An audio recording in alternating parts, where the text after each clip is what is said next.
All right, good afternoon. Hopefully you guys had a chance to look at the material in regard to journalism, which is a good background, um, sort of background material to have for us to discuss what I want to talk to you a little bit about in regard to this afternoon. So one of the things to note that, and actually let me go back to an earlier one in regard to the beginning of the slide. Media coverage has a huge impact on how the public perceives crime and punishment in the justice system. We talked a little bit about that this morning. We're going to continue to talk a little more about the afternoon. And hopefully Mr.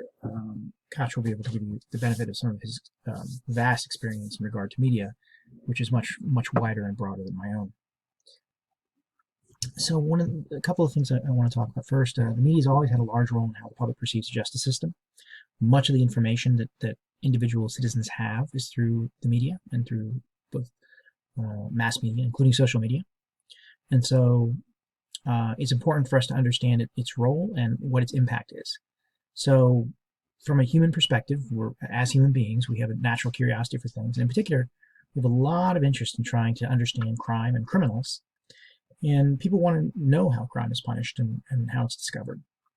And so in many ways, because individual citizens can't go around and watch every single trial that goes around, the media acts as the active eyes and ears of the public, and are able to kind of look at things and transmit them to the members of the public and to help inform their views on the justice system.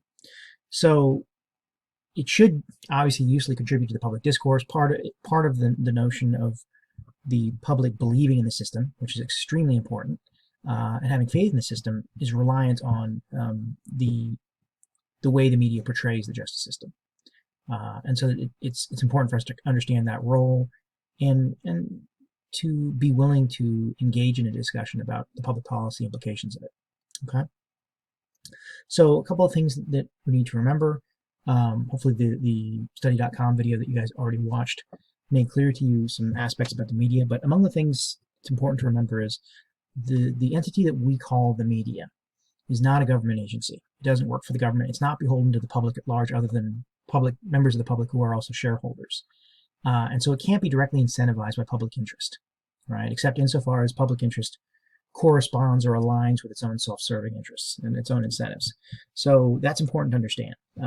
Media is a business, and hopefully Professor Katz will be able to tell you a little more about that based on his vast experience in the field. But it's important to understand what their role is in our system. That they don't work for the government, and in fact, their very role would really prevent them from effectively being a member of the government or government agency. There's a lot of problematic aspects that would make that difficult, and might well defeat the purpose of having independent media. And so they are truly independent, but independence goes in both directions in that. They're independent from pressure from the government, but they can be independent from public interest if we're not careful. Okay, so it's important to understand that they're a private entity with public interest, and they act in fact to educate the system and the public on the criminal justice system. Right? They can have a major role in how to shape public attitudes towards the criminal justice system. So one of the things to think about is one of the sources of tension is the tension that can occur between the interest in sensationalism, right, or lurid and sensational cases. Why is it that a public media company would want to release information about a violent murder or a mass shooting or anything along those lines? Well, obviously, some of that may well be in the public interest, but why an individual member of the media or an editorial staff might choose to engage in transmitting information about one type of crime versus another might well rely on which one is more sensational to the public, which one's more violent, which one's more lurid, which one's more Hollywood, so to speak. And so we have to be aware of that tension on occasion, and where the business of news versus the public interest of news might not necessarily align completely. And I'll be talking with you more when I come in on Friday about some aspects of this kind of media coverage which can dovetail with the availability bias problem. And we'll talk more about that on Friday. Okay. And so one of the things to think about in this context is what kind of media coverage is in the public interest. Is it in the public interest to have lurid or sensational coverage? of these kinds of cases, and it's worth having that conversation in this respect. Um, it isn't to say that there should be any entity or government that should try to force public actors and media to either cover in a different way or anything along those lines, but it is something that's worth some public um, discussion and public engagement on, right? And if we don't want these sort of lurid or sensational coverage of information, then we need to be careful about giving it a monetary incentive by continuing to click on it or continuing to watch stories about it if we don't necessarily think it's in the public interest. In the aggregate, I'm not obviously blaming any one member of the public on this. So, let's see if I can move this a little bit.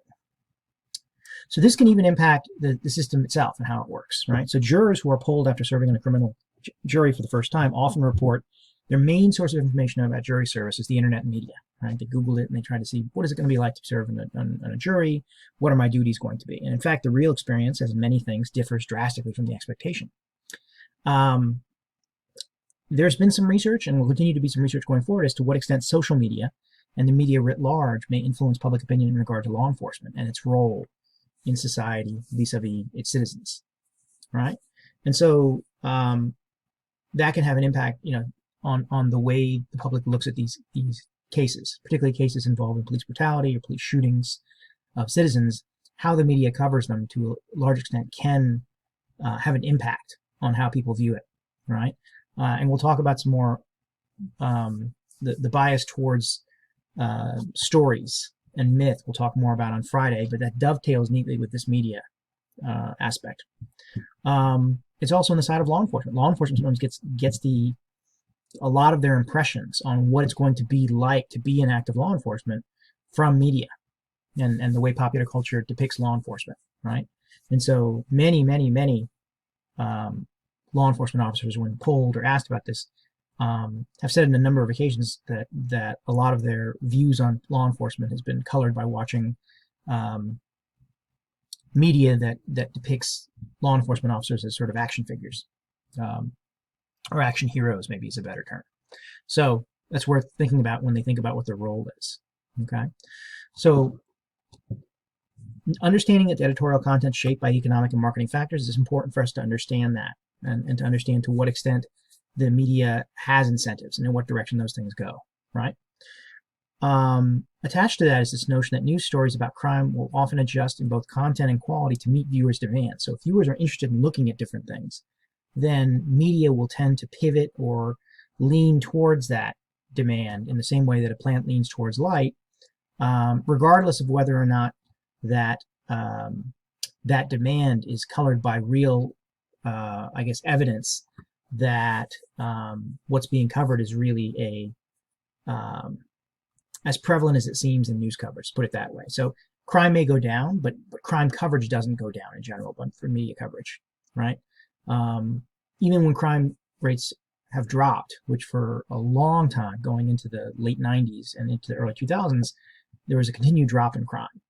But crime coverage did not diminish in terms of the media coverage of it.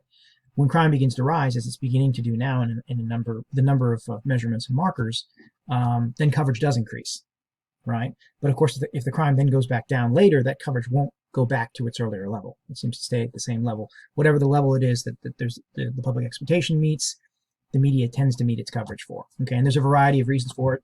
It isn't necessarily based on bad actors or people who aren't trying to do the right thing, but be it as it may, in the aggregate, the media does seem to operate in that way.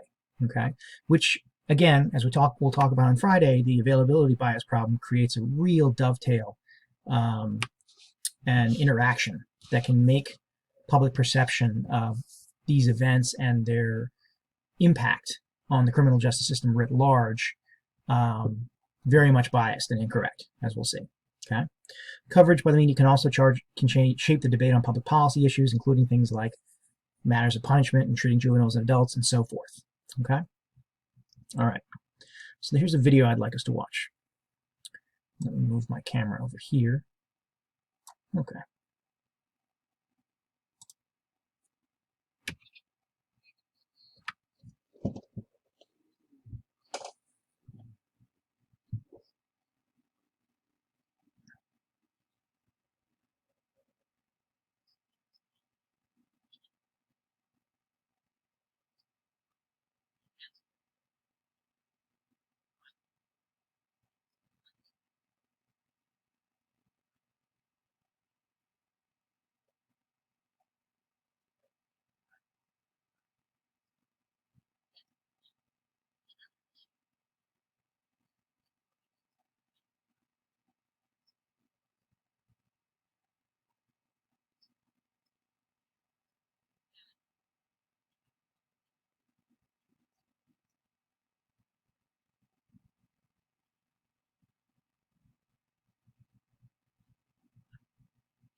All right, and I'm also going to put give a link to that video just in case that didn't play the audio.